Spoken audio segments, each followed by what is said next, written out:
Hello दोस्तों, मेरा नाम रविकांत भारती है। चाहे यह पुष्पेंद्र कुल श्रेष्ठ हो और चाहे यति नरसिंहानंद सरस्वती हो, इन दोनों का कार्य एक ही है, नफरत फैलाना और हिंदुओं के दिल में मुसलमानों के प्रति इतना नफरत भर देना कि इस देश में हमेशा दंगे होते रहे। यह देश को अमन चैन में ये लोग देखना नहीं चाहते। जो दंगे होंगे उससे किसी राजनीतिक दल को फायदा होगा और उसी राजनीतिक दल के आड़ में ये लोग अपनी दुकान चलाते रहेंगे। मैं कहता हूं इनकी दुकान को मैं बंद करूंगा। ये लोग जो भी तथ्य कहते हैं वह तथ्य गलत कहते हैं, मैं उसका प्रमाण दूंगा। दोस्तों, ये लोग कहते हैं कि कुरान में ऐसा लिखा है, जहां भी काफिरों को देखो काफिरों की हत्या कर दो। और काफिर मतलब क्या? जो अल्लाह को नहीं मानते वो सब काफिर हैं। ये लोग कहते हैं हिंदुओं, जनसंख्या में जिस दिन ये मुसलमान ज्यादा हो गए तुम लोग काफिर रहोगे, तुम लोगों को भी ये हत्या कर देंगे, इसलिए इनसे बचने की जरूरत है। और इस तरह का बात करके यह दंगा कराने का कार्य करते हैं। आइए दोस्तों, मेरे पास आप देखिए कुरान, यहां कुरान है, यहां पे देखिए गीता भी मेरे पास है। क्योंकि ये लोग, मैं कुरान दिखाया तो ये लोग कहेंगे ना कि ये एक मुल्ला ही है जो कुरान की स्टडी करता है। मेरे पास भागवत गीता की 17 किताबें हैं, चाहे वो प्रभुपाद की किताब हो, चाहे गीता प्रेस का, चाहे अलगरानंद महाराज जी का, चाहे ये देखो ये गीता का योगानंद जी द्वारा लिखा हुआ है।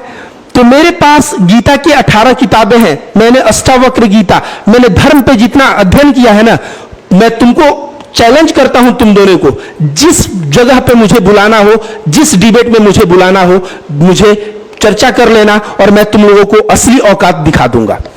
दोस्तों, तो ये लोग कहते हैं कि कुरान में लिखा है कि जहां भी काफिरों को देखो काफिरों की हत्या कर दो।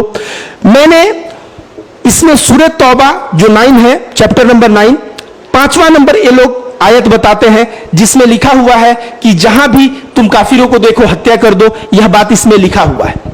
संदर्भ लेकिन नहीं बताते, परिप्रेक्ष नहीं बताते। संदर्भ समझिए, जो मूसे साहब मक्का थे और जो मुसलमान थे उन दोनों के बीच शांति समझौता हुआ था।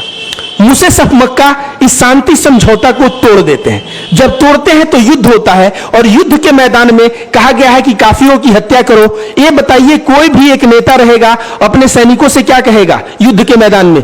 जाओ और दुश्मनों से अपना गला कटा के चले आओ, या कहेगा कि दुश्मनों की हत्या करो?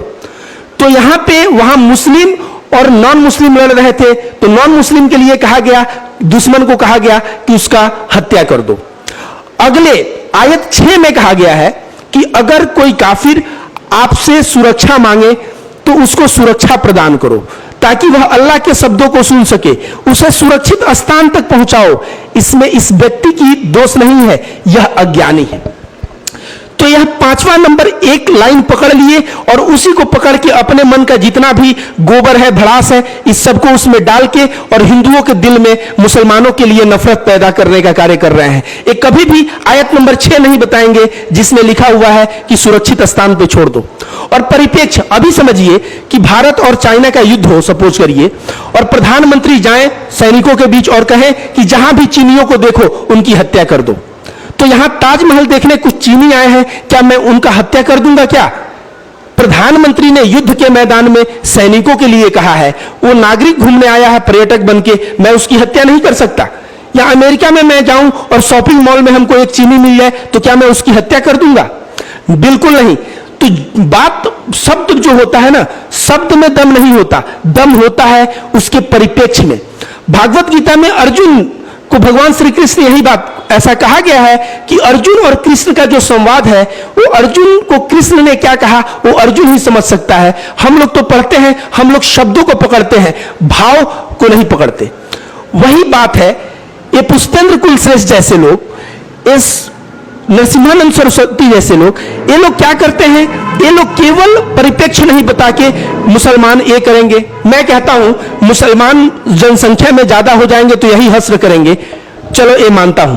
क्या यह मुसलमानों की शरीयत पे देश चलता है? यह देश चलता है संविधान पे। संविधान में पिछले 6 वर्ष 7 वर्ष से बीजेपी है। कभी बीजेपी से आपने सवाल किया कि न्याय व्यवस्था में इतना त्रुटि क्यों है? एक हत्यारा हत्या करके 10 वर्षों तक बेल पे घूमता है इस देश में। अगर आपका पड़ोसी आपके जमीन को हड़प ले तो आपके बाल पक जाएंगे, बूढ़े हो जाओगे, लेकिन खुद का ही जमीन आपको नहीं मिलेगा।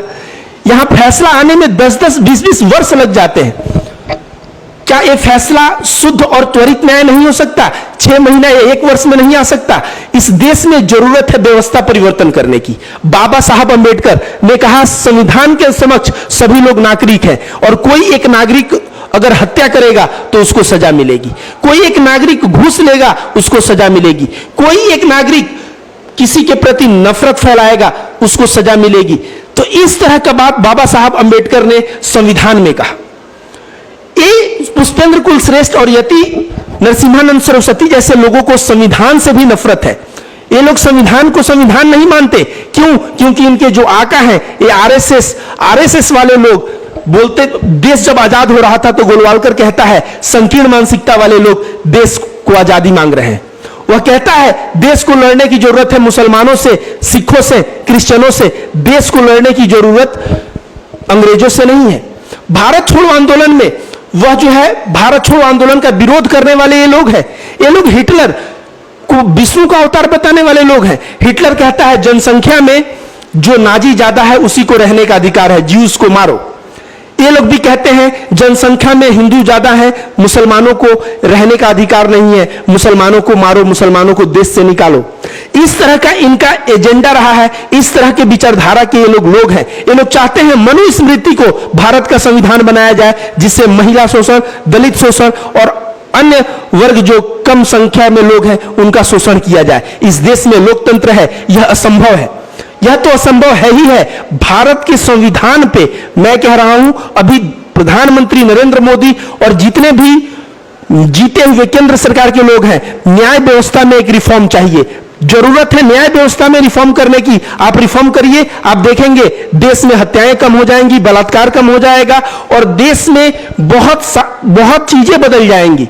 इन चीजों पे ध्यान आप देंगे नहीं। और पुष्पेंद्र कुल श्रेष्ठ जैसा लोग ये हवा देते रहेगा कि मुसलमान से खतरा है, ये खतरा है, वो खतरा है।